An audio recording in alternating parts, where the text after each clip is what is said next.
Another year where it seems like the NHL's GMs hate the fine boys and girls over at TSN and Sportsnet because they're getting the big trades done before the deadline, and this year is no different. By the way, 2 questions in the chat. 1, what's the first big trade you remember seeing on trade deadline day? And 2, which one was your favorite? One of the first ones I randomly remember was Todd Bertuzzi being traded to the Red Wings for the first time. I mean, he wasn't a true superstar then, especially post Steve Moore incident, but it was big news. My favorite has to be Marty St. Louis to the Rangers. I loved Ryan Callahan. I had a Cali jersey, but Marty was one of my favorite players ever, and I thought he would add the goal scoring the Rangers needed to go over the hump. Not quite, but they got to the finals that year, the conference finals the next year. In 13-14 especially, he was great. Everyone remembers that Mother's Day goal. Brandon wrote the script for this one. I'll ask him and have him include his answer in a pinned comment. Anyway, the trade machine has been turning. We had a couple desperate ones yesterday, but some bigger action today.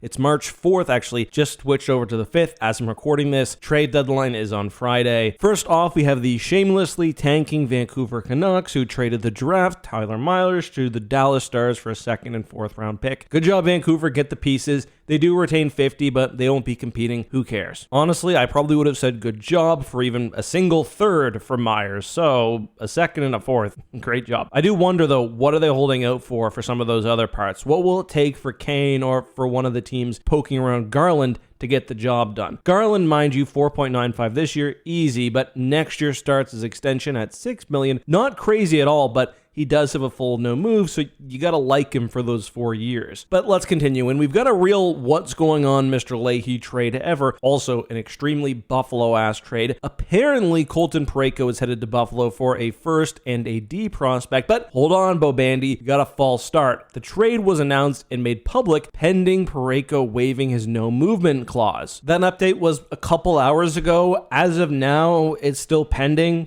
I was trying to hold off this video until it gets done, but I still don't know. It would be an extremely Buffalo move to blow their load on a big deal, then it not actually go through because Parayko doesn't want to move to Buffalo. This is what it felt like growing up as a Raptors fan, by the way, although we got 2019, so who cares? But Buffalo, Buffalo, Buffalo. You better hope this one goes through or you're going to look silly. Still, this would make Buffalo's blue line huge. Parayko, a giant. Timmins, Samuelson, Owen Power, Kesselring, Dahlin, they're all 6'3" or above. By the way, I've been talking about Samuelson for like 3 years now. He's got 11 goals this season. He had 7 in about 200 games going into this year. But another deal, and Moosehead's legend, Brandon's in tears, it never happened in Toronto. Mackenzie Weegar is finally on the move from Cowtown and to Utah. Good for them. They've been linked to a few of the league's top players. They always seem primed to make a splash, so it's good to see the young club finally connect and bring in a big fish. Solid deal for Utah. They don't give up anything crazy, at least nothing that slows down their current playoff push. 3 seconds, all 2026 picks, so all used up this summer along with Oli Mata and a prospect. I forgot Oli Mata was in the league. Shout out to back in his days with Pittsburgh as a young pup. He'll help the Flames tank. Somehow he's only 31. That doesn't seem right to me. But that prospect, Jonathan Castagna, I don't think he's a nothing burger. He's having a good season in the NCAA, 32 points in 29 games at 20 years old. Not too bad.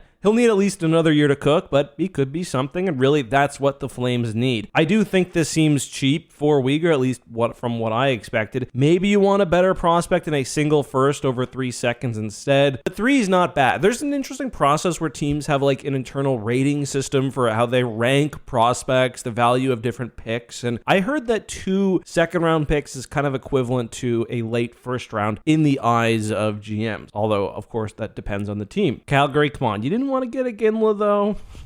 That was the big one though, and Buffalo, if it actually happens. Later on, the Avs sent a 5th-round pick in 2027 for Nick Blankenberg. Solid depth move. A 5th is nothing in terms of assets. They get a guy in a vet minimum. UFA after this year. 21 points in 49 games, 15-16 minutes a night with PK. You need that. It's just like re-signing Sam Malinsky this offseason. He almost got his own video. I just couldn't believe they got him back so cheap. But that brings us to our last trade of the day, and maybe the worst one. The Oilers trade Andrew Mangiapane to the Blackhawks along with a top 12 2027 protected first round pick for pending UFA Sam Dickinson and Colton Dock, not Kirby. This is an ugly one for the Oilers. He was just signed this past summer to a $7.2 million contract. So Chicago is taking him from Edmonton. They want the cap space. I mean, if they can get his game back on track, that's great. But they get a first for taking the contract, and they're giving up a UFA. So there you have it. 5 trades today. Well, 4 until Parayko makes a decision. Which did you like best? Do you think Utah got a good deal? Let us know below.